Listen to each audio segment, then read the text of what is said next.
Olá, pessoal. Vamos para mais uma aula fascinante de Primeira Reis. E antes de começar a aula, nós vamos falar um pouco do templo. Porque no final das contas, a gente passou alguns capítulos falando do templo. O templo é um marco em si. A Bíblia enaltece muito a construção do templo de Salomão.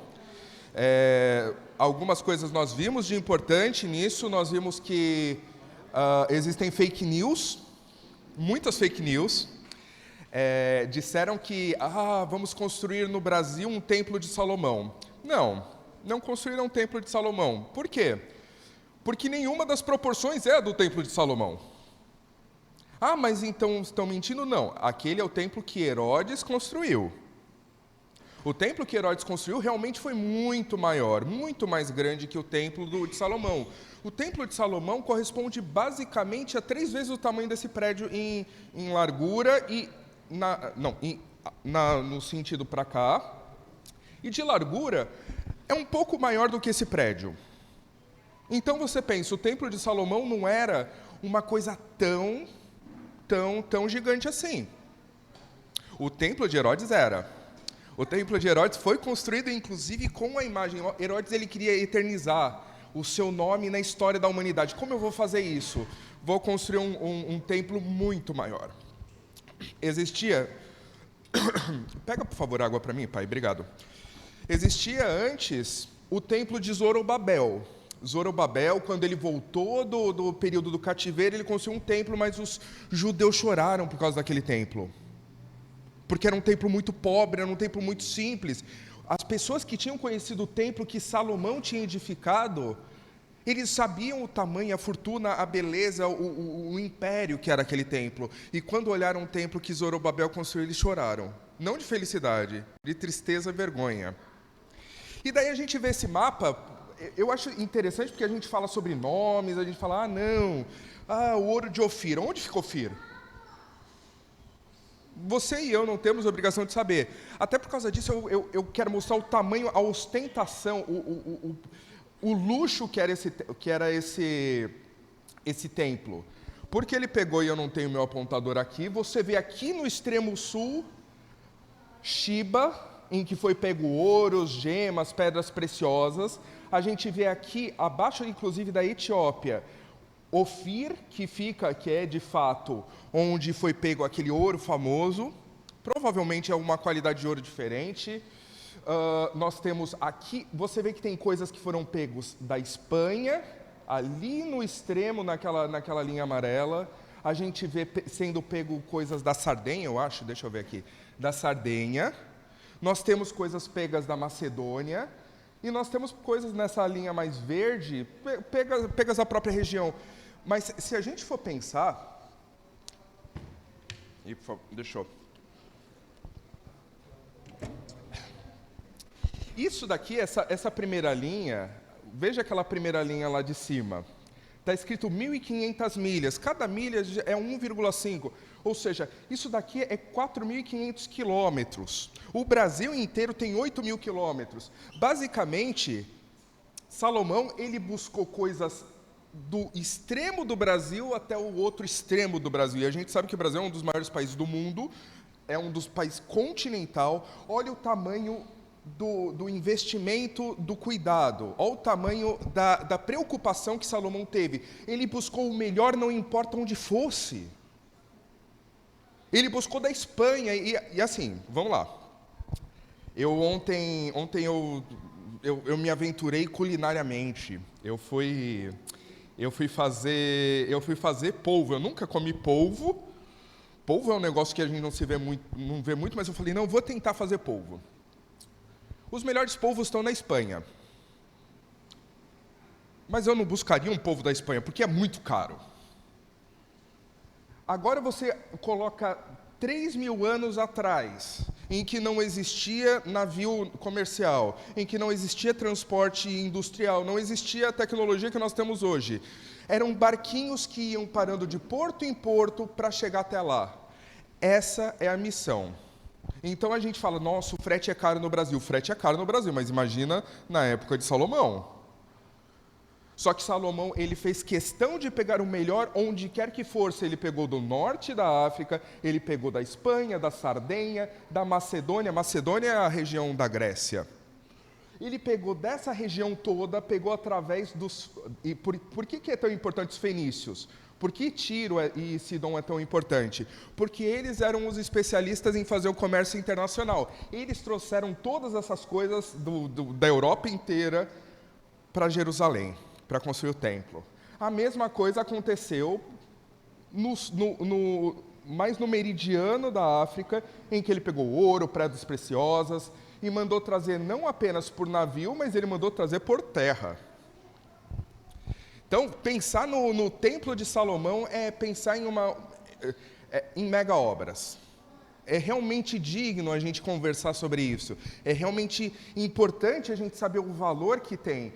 Que se hoje seria caro fazer um templo desse, quanto seria na época de Jesus? E eu gosto dessa representação porque a gente fica com uma imagem do templo e aqui é uma representação do que era o monte do templo. A gente vê essa... Vê para mim o apontador, por favor. Obrigado. A gente vê essa zona arredondada externa, e isso representa o monte, mais ou menos a representação do monte em que permanecia, em que estava o templo do Senhor. Você vê que ali no canto tem o templo do Senhor, existe um pátio enorme, e daí a gente vê proporção e coisas de prioridades.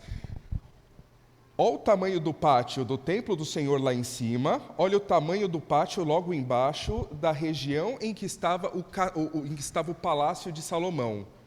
Toda a administração, toda a sede do governo de Salomão não corresponde a metade do tamanho do pátio do templo do Senhor. Dá para... Não sei... entendi, ele passou para trás porque está pegando o negócio. Vamos ver se eu consigo passar para trás também. Não clica! Ótimo. Aqui está o templo do Senhor. Esse é o tamanho do pátio do templo do Senhor. Essas são as portas do templo. Você vê que existem portas que acessam, essa é a parte do castelo, a parte do palácio de Salomão. Você vê o tamanhinho, que corresponde basicamente à metade do tamanho da área do templo. E isso já mostra a preocupação de Salomão, a preocupação do Senhor em mostrar o que é realmente importante. O palácio pode ter sido muito ostentação, pode ter sido muito bem feito, mas a área de ouro, a berrine, a área rica, a área poderosa estava para o Senhor. A primazia da cidade de Jerusalém estava com o Senhor.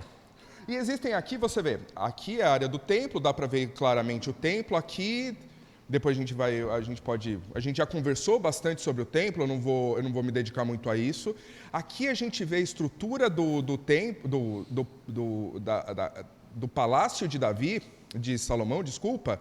Aqui fica o Jardim dos Cedros, em que existiam armas, eu procurei e pesquisei para saber o que era esse palácio de cedro. E não existem descrições claras. Qual era a função dela? A gente tem aqui o Palácio do Trono, a sala do trono de Davi, onde ele permanecia e provavelmente tinha os atendimentos, as audiências em que ele se reunia com os homens dele. Aqui tem a casa da mulher da filha de Faraó. Aqui nós temos a casa de Salomão, ou seja, fica bem próximo uma da outra. Aqui nós temos a área do barracks em português, como fica? O quartel, vamos chamar de quartel, e aqui o portão. E daí a gente vê como, assim, Davi, ele foi um grande homem. E quando a gente compara, é difícil, quando a gente compara um com o outro, parece que um é menos importante que o outro. Não é isso. eles tiveram focos diferentes. Enquanto Davi foi um guerreiro que conquistou e que trouxe paz para Jerusalém e para Israel, o seu filho, como já existia paz, ele conseguiu estabelecer e construir. Foi um grande construtor. E se a gente olhar aqui, olha o tamanho da cidade de Jerusalém na época de Davi. Olha aqui é a região do templo e da sede do governo, a região do Palácio de Salomão, e ele construiu tudo isso. Basicamente, ele triplicou o tamanho da cidade. A cidade era uma cidade pequena? Era. Mas agora ele triplicou o tamanho da cidade. Ele deu uma grande expansão, construiu, fez a grande obra do templo, e aumentou a cidade em número de pessoas, se tornou de fato uma cidade, uma capital. E aqui eu gosto dessa representação porque ela mostra, porque assim, é difícil olhar aqui e saber, no anterior é muito difícil de saber, o que é o quê. Aqui tem uma representação do que era a cidade. Você vê aqui embaixo a cidade de Davi, você vê essa ponte em que existiam casas e provavelmente de administração do governo. Existe o Palácio de Davi aqui, o Palácio de Salomão aqui, desculpa, e existe o templo. E você vê, aqui está mais baixo, aqui no topo, no cume, está o templo do Senhor. A tradição judaica, inclusive, diz que no lugar em que está o Santo dos Santos é o topo, é o topo supremo, é o topo do topo desse monte, que é onde supostamente Abraão sacrificaria seu filho Isaque. Mas Deus, a gente sabe que Deus ele não permite que o Isaque morra, ele acaba dando uma oferta, ou Deus acaba provendo a oferta que seria dada. Então, para os judeus, essa era uma região, dentro da tradição deles, fazia muito sentido, era uma continuação da aliança, era uma continuação da história. E lembrando que construir, não é um loteamento. Hoje em dia, como a gente quer aumentar cidades, vamos fazer uns lotes, vamos colocar lote, vamos vender os lotes e cada um cuida de si. Quando nós estamos falando de construir a cidade, na época de Davi, na época em que não existia a paz que nós gozamos hoje, você construir cidade necessariamente quer dizer você construir muros altos, você criar infraestrutura para que se alguém for te atacar, você tenha como se defender. E olha que interessante, aqui tem um rio, aqui, vocês estão imaginando comigo, tem outro rio. Tem basicamente 3 rios que eles se juntam. A cidade de Jerusalém, ela é muito alta. E além de ser muito alta, ela ainda tem muros. É uma cidade muito difícil de ser invadida. Muitos reis tentaram invadir Jerusalém, mas a cidade de Jerusalém estava extremamente bem posicionada. Por quê? Porque além de ser numa montanha, dos outros lados, desse lado tinha montanhas, desse lado tinha montanhas, e tem uma outra montanha aqui, você vê que é uma cordilheira de montanhas. É uma cidade extremamente segura. Aqui é uma representação, tá péssimo, mas vocês vão fingir que vocês vão ver, eu também vou fingir que vocês estão vendo. Aqui é o templo do Senhor, aqui é o pátio enorme, aqui é a entrada do templo, a entrada pública. Depois eu mando para vocês as imagens por WhatsApp. E falar uma outra coisa sobre tradições. Os judeus, eles acreditavam que a representação do templo era uma representação do Jardim do Éden.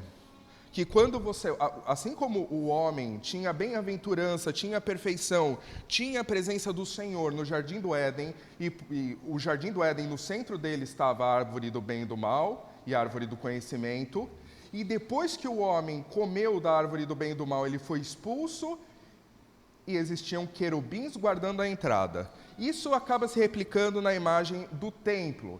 Assim como o homem saiu e o portão oeste foi defendido pelos querubins, e os homens foram para leste, nessa mesma posição permanecia o templo. Tanto o tabernáculo deveria sempre ser virado à frente do tabernáculo, e do templo era virando para o oeste, da mesma forma com que o Jardim do Éden. Isso é bíblico? Não, essa correlação não é bíblica. Eu estou falando só um histórico porque eu acho que é interessante, porque existem alguns pontos que realmente fazem sentido e que mostram o caminho. E da mesma forma com que o templo, e aqui é o templo de Salomão, aqui é o tabernáculo, você sai de um mundo de cobre, os utensílios todos fora são de cobre. A coluna do templo, e nós temos duas colunas, uma se chama Jaquim, inclusive, eu sempre gosto de lembrar isso, uma das colunas chamada Jaquim, tudo aqui de cobre. Quando eles entram no lugar santo, começa o ouro, até o ponto em que tudo é ouro aqui dentro. Você vai entrando, e aqui existem os itens, você vai entrando na presença do Senhor, assim como as pessoas saíram do Éden, e encontraram os querubins. E entre os querubins está o que? Está a arca da aliança, que é a presença do Senhor. Quando você passa do jardim do Éden, você passa pelos querubins, você tem a presença do Senhor. Quando você passa dos santos e vai para o Santo dos Santos, você encontra os querubins, você tem a presença do Senhor. Existe uma santidade extrema. É interessante que você olha que tudo aqui dentro é ouro. E eu não sei se vocês já foram, eu gosto muito de arquitetura. Eu gosto, de verdade, muito de arquitetura. E quando você vai em algumas igrejas católicas, você vê algumas coisas folheadas a ouro. Eu não sei se você já teve essa experiência. E eu nunca achei ouro uma coisa muito bonita, de verdade. Eu acho o amarelo uma coisa meio clichê. Até que eu fui numa igreja católica, folheada a ouro. E eu entendi por que o ouro é tão glorioso. O brilho dele, o modo como a luz passa por ele, a variação de cores, o reflexo que ele tem, não existe nenhum metal parecido. Não existe nenhuma superfície parecida com o ouro, de fato. Por que eu estou falando isso? Porque o templo todo foi adornado com ouro. Mas diferente do que nós conhecemos pelas igrejas católicas, isso daqui são chapas grossas de ouro. E assim, eu falei, nós já vimos, eu só estou revisando coisas porque eu acho que é interessante, eu acho que é pouco visualizável quando a gente fala em metros, quando a gente fala então em côvados, fica ainda pior. O templo tinha 30 metros de comprimento, aqui tem por volta de 13. O templo, então, não é 2,5 vezes esse tamanho, duplica para cá, de comprimento. 10 metros de largura, aqui tem 12. O templo é menor do que esse salão. Aqui eu acho que tem 11 metros. E tem 15 metros de altura. Aqui tem 5 metros. O topo aqui tem 5 metros. Então, você imagina que ele é muito, muito magrinho, mas ele é muito alto. Está quase parecido com uma torre. Mas veja, quando eu penso no templo do Senhor, eu penso um negócio extremamente grande, né? Pelo menos eu pensava, até começar a colocar isso na mente, assim. E assim, às vezes me dá uma impressão, sério, é isso? Isso que os judeus acham tão maravilhoso? É isso que a gente fica falando, o templo de Salomão, o templo de Salomão, o templo de Salomão? Sim, é o templo de Salomão.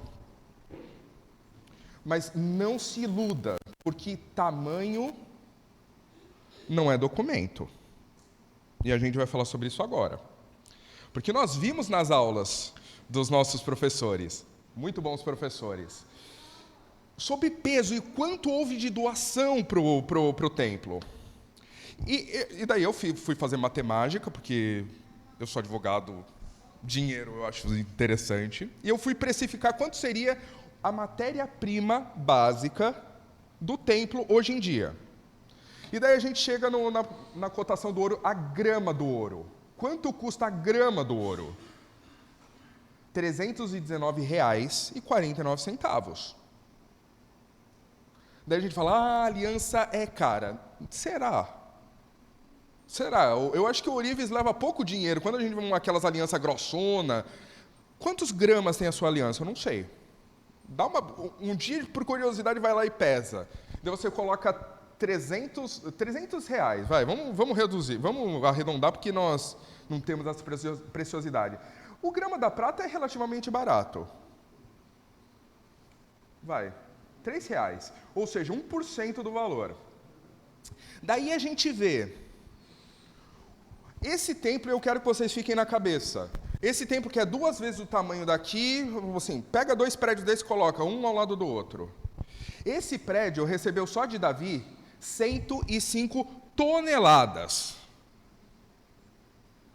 Isso é 105 mil quilos de ouro que foram gastos. Quando a gente vê que o tesouro do reino, eles deram mais 3,5 toneladas. E que os líderes deram mais 175 toneladas. Olha o tamanho da riqueza e da fortuna desse lugar. Então, quando você pensa que era revestido o templo, não pensa que é uma folhinha, aquela folhinha de papel. Provavelmente eram umas chapas de 2 centímetros de ouro, maciço, que eram colados no teto, no chão. Provavelmente, quando você pisava, você não sentia o barulho de madeira, porque houve revestimento ou de pedra. Você, literalmente, você ouvia o metal, porque era uma caixa forte, em que literalmente a caixa forte é a coisa mais cara do mundo. E daí a gente faz a matemática, não me peça para fazer a conta, já fizeram para mim. O valor estimado desse templo, que é 2 vezes o tamanho disso, é 550 bilhões de reais. 550 bilhões. Não é milhões. Se fosse milhões já seria caro.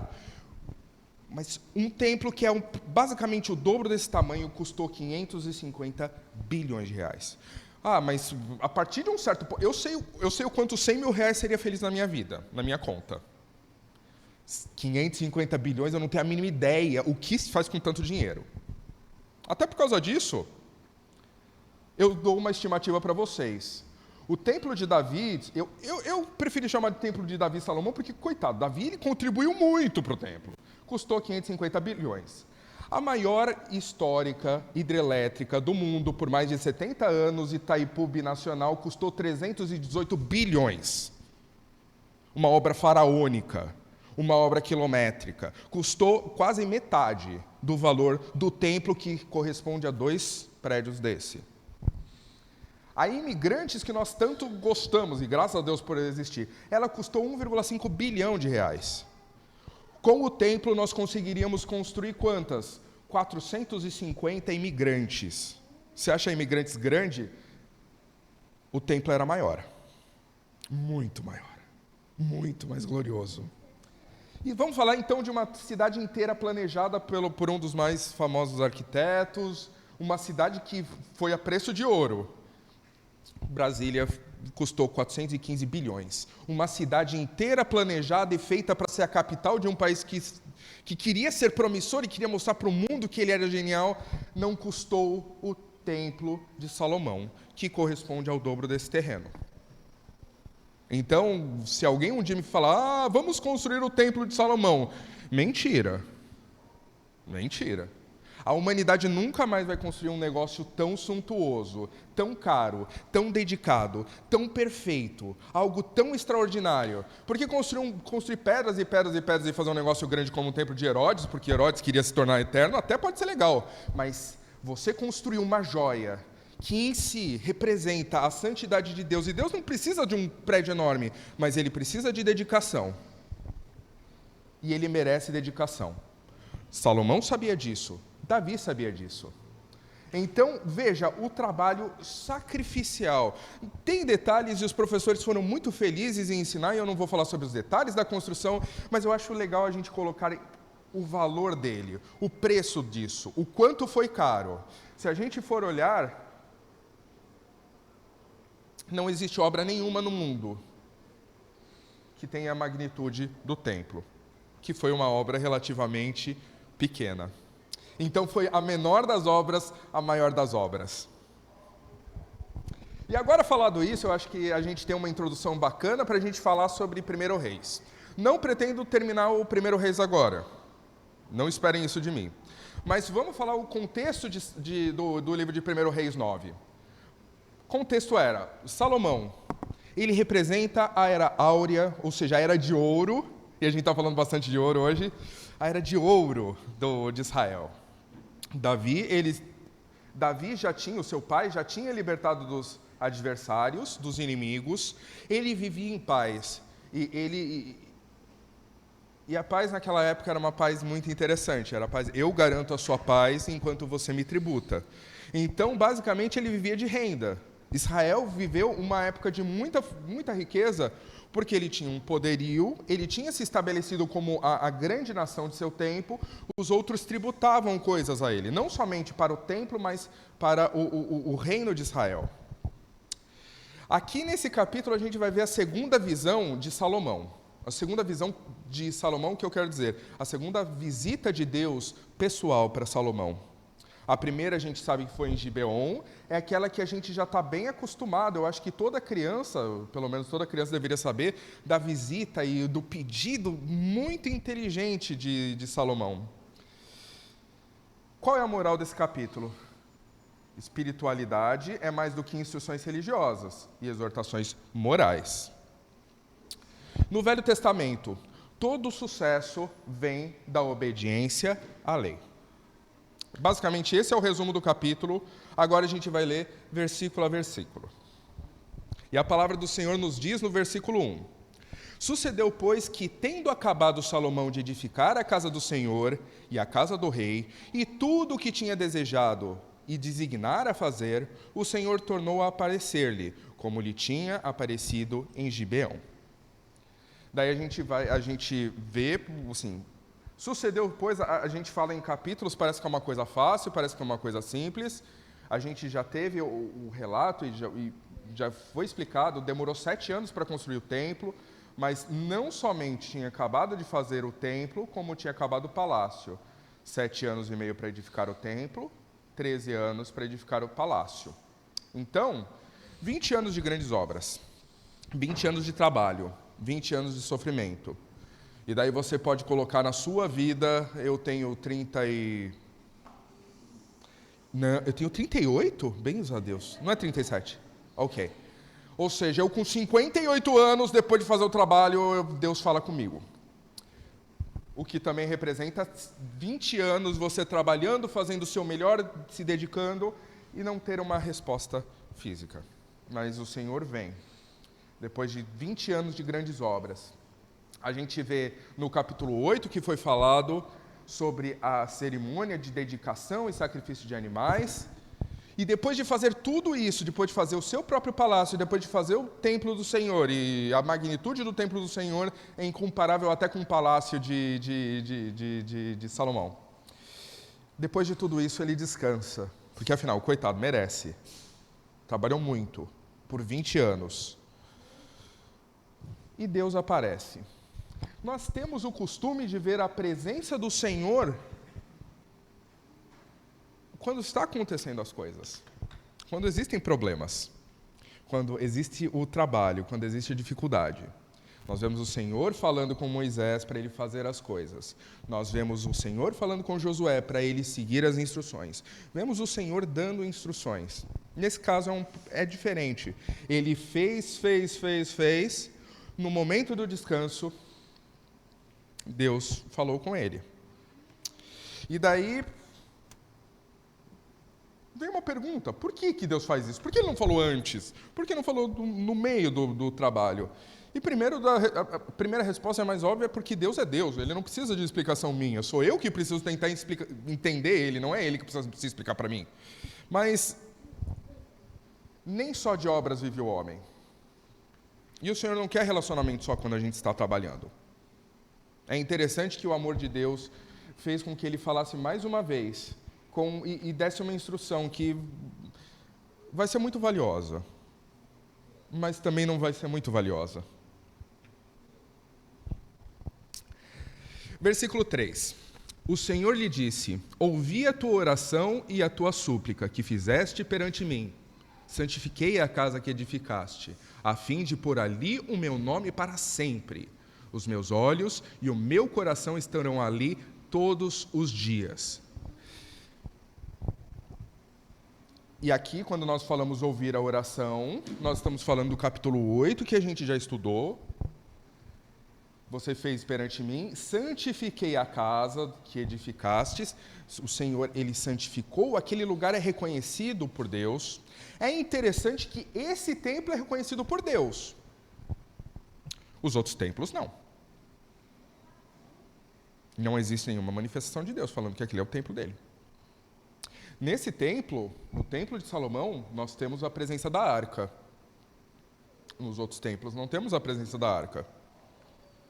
E daí a história vai falar, a gente não vai chegar, eu não quero contar a história mais pra frente, mas o spoiler, o templo, a arca da aliança só fica aqui. Deus aprovou. E olha que bonito. E assim, eu espero que todos nós consigamos isso. No final das contas, depois de 20 anos de trabalho, eu espero que eu tenha mais de 20 anos de trabalho, eu já tenho mais de 20 anos de trabalho, mas nos próximos 20 anos de trabalho que eu tiver, depois no final deles, se o Senhor vier, e quando o Senhor vier, eu ouço isso daqui, o que você fez, eu reconheço. Eu ouvi a sua oração, eu vi o seu trabalho, ok. Nós precisamos nos esforçar. É uma jornada de constância. Eu conheço pessoas que são muito, muito legitimamente boas. Pessoas que fazem o bem. E tem pessoas que têm picos de fé. Não, agora eu vou mudar minha vida, eu vou parar disso, eu vou parar daquilo. A vida e a salvação não é corrida de 100 metros. É uma maratona. Precisamos continuar. É melhor você continuar a 10 km por hora do que tentar fazer 30. Vai com calma, mas permaneça. Consiste. E é interessante que Deus aqui... Primeiro, é uma oração, é uma visão extremamente confortante, depois de você trabalhar tanto tempo e dedicar tanto para a sua obra. Ouvi a tua oração e a sua súplica e fizeste perante mim, santifiquei a casa, a fim de pôr o meu nome para sempre. E você e eu sabemos que existe... Daí, por favor, eu não estou falando que Deus mente, mas nós precisamos olhar o discurso todo. Porque se a gente falar, então vamos parar por aqui estudo, para sempre, então quer dizer que foi para sempre e deve ainda existir. Não. Assim como você é salvo para sempre. Você tem certeza da sua salvação sempre, e é pela eternidade. Só que não é bem isso. Tem um segundo versículo. Os meus olhos e o meu coração estarão ali todos os dias. Deus, ele oferece, garante a sua bênção, ele garante... Israel, ela foi formada, e a unidade de Israel, especialmente enquanto era tribo, a unidade era o Senhor. Existia uma identidade, eu sou judeu porque eu sirvo ao Senhor, o Senhor de Abraão, de Isaac e Jacó. Aqui Deus fala, essa casa vai ser sempre minha, eu vou sempre ter morada junto com vocês. Meu coração estará aqui. E qual Deus pode resistir ao Deus que fez o mar se abrir, que fez as 10 pragas, que com poder e glória manteve o povo 40 anos no deserto?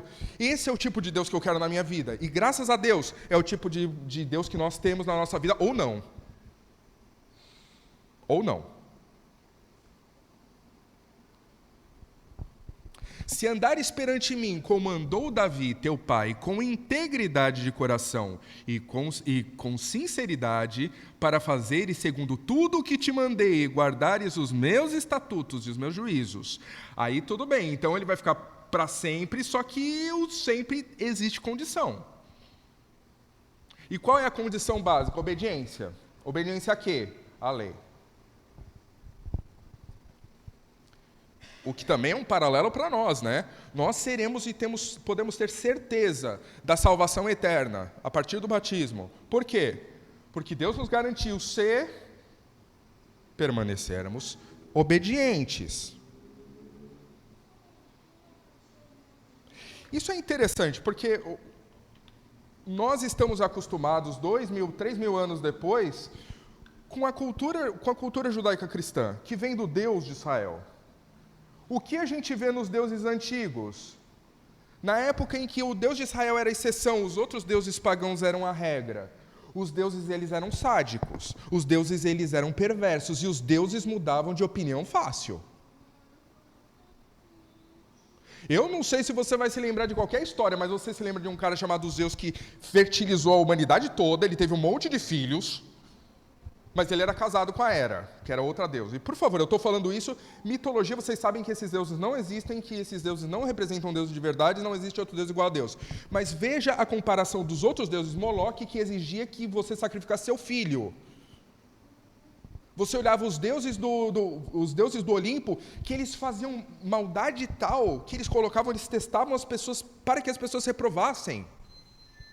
Os deuses, eles eram perversos, eles eram traiçoeiros. Os deuses, eles eram mimados. O Deus de Israel, não. O Deus de Israel, basicamente, ele fala, olha, tá aqui as regras, segue as regras. Quer me agradar? Segue as regras. Será que é muito diferente hoje? Nós não seguimos a lei de Moisés, você e eu sabemos, mas a gente tem a certeza de que o Deus que dá a regra, que mostra tudo, que mostra, olha, se você fizer isso, tem consequência, se você não fizer isso, tem consequência, ele permanece. O que me lembra é que enquanto os deuses pagãos, eles eram humanos, muito humanos, porque eu espero traição de uma pessoa. Eu posso até ser bonzinho com ela, eu posso fazer as coisas, eu posso tentar ser generoso, e a pessoa pode ainda me trair. Eu posso plantar trigo e nascer joio. Os seres humanos têm essa capacidade, infelizmente. O Deus de Israel era um relógio suíço. Tudo dentro da ordem do Senhor. Nada escapa à ordem do Senhor. E mesmo quando nós pecamos, e o Senhor não quer que nós pequemos, Ele ainda consegue estabelecer ordem através das coisas. Deus, Ele trabalha com cosmos, Ele trabalha com organização. Nenhuma folha cai se não houver a permissão do Senhor. E quando a gente fala isso, mas então quer dizer que a gravidade, se o Senhor falar não, gravidade, você não vai funcionar. Não, a gravidade é parte da regra do Senhor.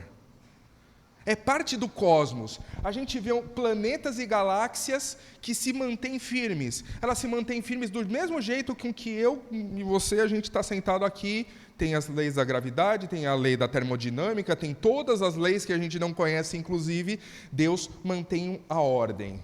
E Deus ama a ordem. E Deus estabelece a ordem para o seu povo naquela época, estabelece a ordem para o seu povo aqui hoje em dia. E a regra é clara, a regra é simples. Confia e obedece. Vai dar certo. Preciso gostar? Não preciso. Preciso ser feliz? Não preciso. Eu preciso confiar e obedecer. E confiança é interessante. O Velho Testamento, se você obedecer simplesmente por medo, funciona. Eu tenho medo do Senhor, porque o Senhor é forte, o Senhor fez grandes coisas e eu não quero ter a ira do Senhor. Obedece, vai dar certo. Vai dar certo. Porque o Senhor demanda obediência, integridade de coração. É bom, é um plus. Mas se você fizer com obediência, vai, no Velho Testamento. Hoje em dia a gente sabe que não é tão fácil assim. Se eu tiver medo, eu estou com medo de ir para o inferno, eu vou me batizar. Não é o motivo correto para se batizar. Você não tem Espírito Santo, você vai para o inferno. Eu tenho medo de fazer as coisas, eu vou para a igreja. Você não está adorando pelo propósito certo, você não vai para o céu. A coisa ficou mais difícil. Davi, aqui, e eu gosto muito daqui, porque dependendo da pessoa que falar e dependendo da perspectiva que a gente adotar, a gente vai falar Davi o facínora, a gente vai falar Davi o traiçoeiro, a gente vai falar Davi o homem que preferiu chorar pelo seu filho que estava tentando atacar ele do que chorar pelos homens que estavam defendendo ele e morreram por ele. Essa é a visão de Deus? Não é a visão de Deus. Se andares perante mim, como mandou Davi, teu pai, com integridade de coração e com sinceridade. A visão que nós temos de Davi, desse homem extremamente pecador, desse homem que eu não sei se eu falaria para o meu filho, olha, filho, Davi é seu exemplo, seja como Davi. Em alguns aspectos, sim, ele é extraordinário, em alguns aspectos ele é deplorável. E nesse ponto é interessante. Davi, Qual o grande pecado que eu considero grande pecado? Porque assim, todos os pecados são iguais perante o Senhor. Mas qual o grande pecado Davi não cometeu? Ele matou um homem de confiança, um homem que amava ele, um homem que dava vida por ele. E de quem eu estou falando? Urias. Ele traiu. Ele já tinha uma esposa. Ele já tinha 2 esposas.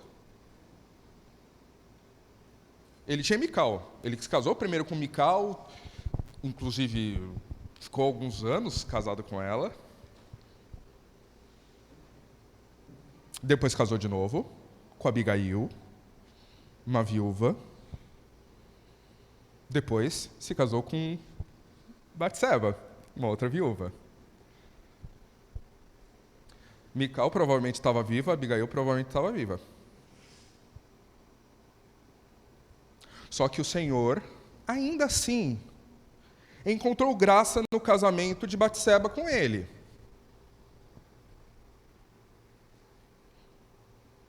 Encontrou graça. Sou eu falando? Não. Nós vimos. Estamos em 1 Reis 9. Nós já vimos.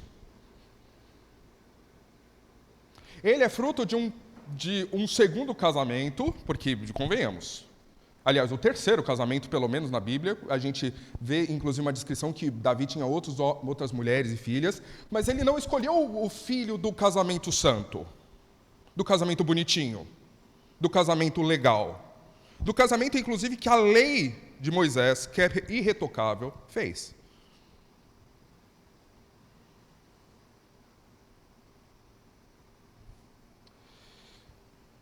Ele era um homem exemplar, ainda assim. Por que ele era um homem exemplar? Porque eu acho? Não. Porque o Senhor o colocou isso, porque o Senhor conhece o coração. E se a lei, que é perfeita e que é justa e que é santa e que é irretocável, e a lei é clara, a lei é causalidade, você faz, você paga.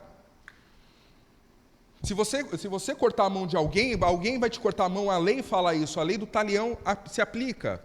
Se você fizer alguma coisa que não está na lei, existe retribuição. E você tem que ou dar sacrifício, ou às vezes não tem sacrifício. Provavelmente matar uma pessoa para encobrir casamento não é, e a gente sabe, e você sabe que teve consequência. Existem consequências, mas o Senhor é generoso. Porque a consequência não deveria ser a geração de Davi, Davi, agora a sua geração vai ter sangue. Não, a consequência deveria ser a morte. E se a lei que é dura e a lei que é aço não causou aqui, cuidado em tentar aplicar uma rigidez tão grande que a lei mesma, que o Senhor da lei mesma não fez. E que no final das contas colocou um filho de um casamento, abre aspas, ilegítimo, fecha aspas, se tornou rei de Israel, se tornou abençoado em Israel, se tornou um grande rei por muito tempo. Cometeu erros? Sim. E graças a Deus, não é graças a Deus. Para falar a verdade, infelizmente, não há um justo sequer. Os pecados não foram suficientes para afastar Davi de Deus. E não sou eu falando. É Deus falando. Nós vemos que ele teve problemas? Teve. Muitos casamentos, muitas concubinas, ele fez a contagem do povo, ele foi traiçoeiro. Teve muitos problemas. Mas ainda assim, isso não foi suficiente para separar Deus de Davi. Para separar Salomão de Davi. E lembrando, Salomão é filho de Batseba. Não sei se eu falei isso. É filho desse casamento impuro. Fecha aspas. Mas aqui nós vemos outros conceitos importantes. Para fazeres tudo o que te mandei e guardarem os meus estatutos e os meus juízos. 2 conceitos que às vezes parecem ser a mesma coisa. Não são. Não é um pleonasmo, não é só uma força. O que nós podemos entender? Os estatutos como as leis de Moisés, os juízos, os ritos cerimoniais.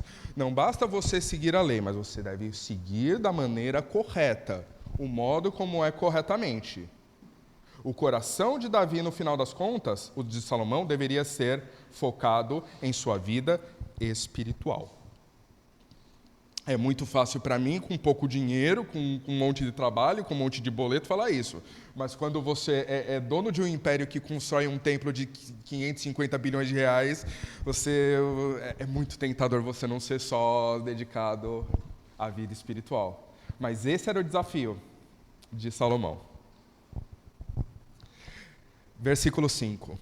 Então confirmarei o trono de teu reino sobre Israel para sempre, como falei acerca de Davi, teu pai, dizendo, não te faltará sucessor sobre o trono de Israel. E daí nós vemos, e aqui nós precisamos... Eu vejo que existem 2 níveis de promessa. Então confirmarei o trono do teu filho. Qual é a condição de herdar o trono? Vamos voltar para o versículo. Vamos lá. Se você andar perante mim como seu pai. Se você for obediente, o que vai acontecer? Vamos lá para frente. Então confirmarei o trono de teu reino sobre Israel para sempre, como falei acerca de Davi, teu pai, dizendo, não te faltará um sucessor sobre o trono de Israel. Spoiler. No final da vida, Salomão não obedece. Ele não segue esse mandamento. Os filhos de Salomão, então, pior ainda. A gente vai ter histórias escabrosas aqui. Existe um condicional? Existe. Fidelidade. O povo foi fiel? Os reis foram fiéis? Não. Mas mesmo assim, Deus é generoso. Por quê? Porque eles mereciam? Porque eles fizeram o que precisavam fazer? Não, porque Deus é bom e Deus amou muito a Davi. Porque isso tudo, no final das contas, era uma promessa e isso daí viria a descendência do Senhor. Jesus restaurou, no final das contas, a linhagem davídica, mas por muito tempo, e muitos judeus eles ficaram se perguntando isso, porque, tudo bem, passaram 70 anos na Babilônia. Zorobabel, que era filho do rei, ele de fato é da linhagem de Davi. Ele voltou a ser rei ele voltou a ser governador, ele nem voltou a ser rei. Depois existe, há alguns anos a mais, a revolta dos Macabeus, em que eles ficam por volta de 60 anos independentes. Mas onde está na época de Jesus o sucessor, a descendência? O povo pensava que essa promessa tinha sido perdida. Mas a misericórdia de Deus é maior do que as promessas. Deus superabunda. Deus é bom. Porém, se vós e os vossos filhos, de qualquer maneira, vos apartardes de mim e não guardardes os meus mandamentos e os meus estatutos, que vos prescrevi, mas fordes a servirdes outros deuses e os adorardes. Ou seja, é interessante e isso é uma verdade muito grande. Se você deixa de adorar a Deus, você está adorando outro Deus. Não tem como você ficar com a caixinha vazia. Ah, não, mas eu sou ateu. Você está adorando ao ateísmo. Porque tudo bem, você pode não acreditar em Deus, mas como você tem certeza que não existe um Deus? Quem te trouxe essa certeza de que não existe um Deus? Você conhece todo o conhecimento do mundo? Você conhece toda a criação e todas as regras, e você conhece toda a profundidade da ciência? O ser humano já conseguiu descobrir 1% da ciência universal? Não. Mas você tem uma certeza de que Deus não existe? Por quê? Ah, porque eu acho.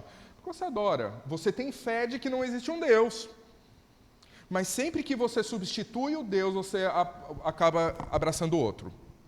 Nós precisamos, é parte da existência humana, acreditar em algo. Nem que o Deus seja seu filho, seja você, seja sua carreira. Você pode trocar de deuses, mas os deuses existem. Afastar-se do Deus, da obediência de Deus e de colocar Deus no coração como prioridade é você necessariamente encontrar outros deuses. Às vezes tão egoístas quanto o seu próprio umbigo, mas é. É interessante que assim como no Jardim do Éden, tudo era bom. Existia tudo e tudo maravilhoso. Você poderia brincar com tigres e leões, literalmente. Assim como eu brinco com os meus cachorros, que eu consigo colocar a mão na boca dele e eu sei que ele não vai me morder. Adão provavelmente teve essa experiência com tigres, leões, leopardos, guepardos e todos os pardos que você consiga imaginar.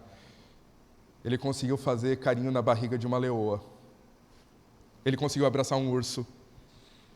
Ele conseguiu fazer carinho numa preguiça. E existiu uma única regra: não come. Por quê? Porque se você comer, certamente você vai morrer. Tudo estava bom, o templo estava feito, eles estavam ricos, eles estavam prósperos, ele estava bem de saúde, ele estava super sábio, não faltava nada para ele. Mas o Senhor fala, não se afasta. Por quê? Porque se você se afastar, vai dar ruim.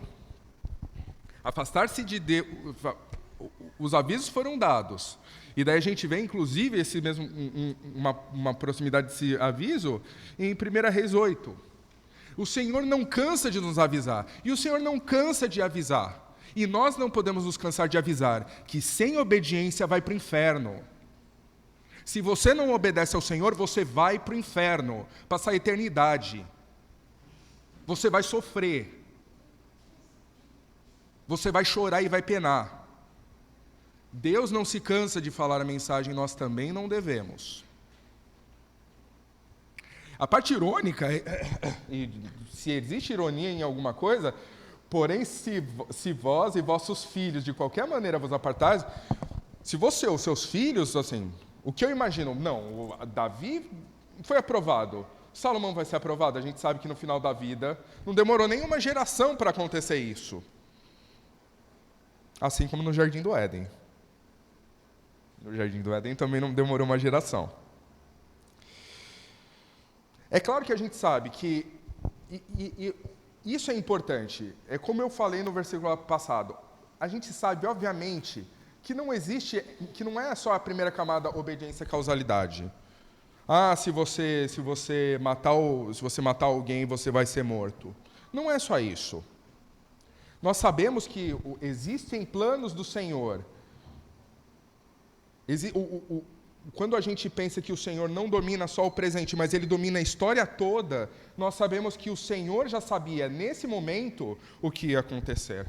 Ele sabia do exílio, Ele sabia da redenção, Ele sabia do Cristo. É um plano que não aconteceu sem querer. Mas Deus não quer que nós sejamos onipotentes, onipresentes. Deus quer que você faça meramente a sua parte, obedeça. Se você fizer o certo, vai dar bom. Se você fizer errado, vai dar ruim. Você não precisa saber tudo e saber o conhecimento global. Faz a sua parte, obedece. E vai dar certo. Claro que Deus não deseja o pecado, mas Ele consegue transformar até coisas ruins em boas. E eu vejo várias coisas que foram pecados meus e que Deus conseguiu reverter em coisas boas. Quer dizer, graças a Deus que eu cometi esse pecado, senão não teria acontecido isso. Você sabe que não, mas Deus é tão generoso, é tão bom, que até os seus erros, até os seus defeitos, Ele consegue transformar em bênção. Deus não queria que o homem pecasse, mas Deus estava preparado para o homem pecar. E estava preparado para a redenção do homem quando o homem pecar. Então, eliminarei Israel da terra que lhe dei, e a esta terra que santifiquei a meu nome, lançarei longe da minha presença. Israel virá a ser provérbio e motejo entre todos os povos. Motejo é caçoar, vai ser piada. Basicamente ele dá o resultado, Basicamente ele dá o resultado. Vocês vão se vocês obedecerem, lindo. Se vocês não obedecerem, eu vou me afastar e eu eliminarei Israel da terra. Vocês acham que vocês vão continuar existindo com outros deuses? Não, vocês não vão continuar existindo. Vocês vão ser motivo de piada. A gente vê, e nós conhecemos a história, Israel é dividido. O reino do norte, em 722 a.C., foi destruída. Judá, o outro reino, o reino do sul, pelos babilônios. Os assírios dizimaram a ponto de não saber mais o que é judeu dentro de Israel de norte. Judá, a gente sabe que eles foram mandados e depois voltaram. Eles foram arrancados da terra que o Senhor prometera. motivo de chacota para outros povos. E convenhamos, até hoje Israel não é unanimidade para ninguém, nem no Brasil. E olha que o Brasil é o povo mais pacífico que eu tenho ciência. Nós não gostamos de criar briga, mas... Nossa, todo mundo defende a nação de Israel? Não sei. Não sei. E nós sabemos que esse majestoso... E daí você pensa, um templo de 550 bilhões de reais, em que literalmente tem uma Itaipu e meia que, se você ver a Itaipu binacional, você vai falar, mano do céu, é muito grande. Se você vai visitar Brasília, você vai falar, mano do céu, isso daqui é muito estruturado, não parece Brasil. E tudo isso é menor do que o templo, tudo isso vai ser colocado ao chão. E se você pensar, assim... Eu acho que vocês também, quanto mais velho a gente fica dentro da congregação, mais a gente tem o sentimento de pertencimento, de como nós amamos estar aqui, como gostamos das pessoas que estão aqui, como nós nos sentimos família. E depois de você chorar tanto, de você se sacrificar, de tanto suor, você começa a olhar e se o Senhor falasse, olha, não vai sobrar pedra sobre pedra aqui, muito me doeria. Porque houve sacrifício, e o meu sacrifício foi pequeno, perto do tamanho do templo, da magnitude do templo. Salomão, ele tem trabalhado para saber que, olha, se você fizer errado, não vai dar pedra sobre pedra. Vocês vão ser motivos de piada. E desta casa, agora tão exaltada, todo aquele que por ela passar, pasmará e assobiará e dirá, por que procedeu o Senhor assim para esta terra e a esta casa? Tem um paralelo em 2 Crônicas 7:21. Nenhuma espiritualidade que você teve no passado vai servir como desculpa no presente e no futuro. Você pode ter sido muito fiel por 1 ano, 2 anos, 20 anos. O importa é hoje. E o seu passado não vai garantir nada. Assim como não garantiu para Davi. Assim como não garantiu para Salomão. Nós precisamos ter fidelidade, e o Senhor está fazendo, e o Senhor em pessoa está fazendo para Salomão em pessoa. Você tem que manter, porque se não acontecer, você vai ver essa casa tão gloriosa, e as pessoas vão falar, fiu, por que o Senhor fez isso com eles? É interessante que o povo, o judeu se esquece do Senhor, mas os povos não se esquecem do Senhor. Eles olham para o Senhor de Israel e falam, nossa, ó, bonito, hein? Olha o tamanho e a glória desse povo. Os povos não se esquecem. O judeu esquece. E convenhamos, o cristão se esquece. Responder-se-lhe-á. Por que deixaram o Senhor, seu Deus, que tirou da terra do Egito os seus pais, e se apegaram a outros deuses, e o adoraram e o serviram? Por isso trouxe o Senhor sobre eles todo este mal. Às vezes, nós não enxergamos. E às vezes, quem não deveria enxergar, enxerga. Às vezes os fiéis não enxergam e os infiéis enxergam. Você vai ver Romanos, Romanos, finalzinho de Romanos, quem não deveria enxergar, os pagãos, eles enxergaram o Cristo. Os filhos da promessa não enxergaram o Cristo e ficaram enciumados porque a mensagem foi para todo mundo. Os povos reconhecem, os povos se lembram da terra do Egito. Essa lenda, e quando eu falo lenda, não é porque não aconteceu. Passou cerca de 700 anos, 800 anos, basicamente, do que aconteceu. Mas os povos ao redor sabiam, não mexa com esse Deus, porque quando esse Deus está com eles, é porreta. E, por favor, espero que não seja ofensivo para ninguém essa palavra. Eles abandonaram o Senhor os abandonou. Salomão colocou aquele povo no caminho do cativeiro. Ele fez coisas magníficas até agora. Só que o Salomão que construiu tantas coisas é o mesmo Salomão que vai começar a destruir todas essas coisas. E com isso, eu já tenho 2 minutos, eu sempre atraso. Ficamos por hora nessa aula e vamos continuar a parte 2 na próxima aula, tá bom?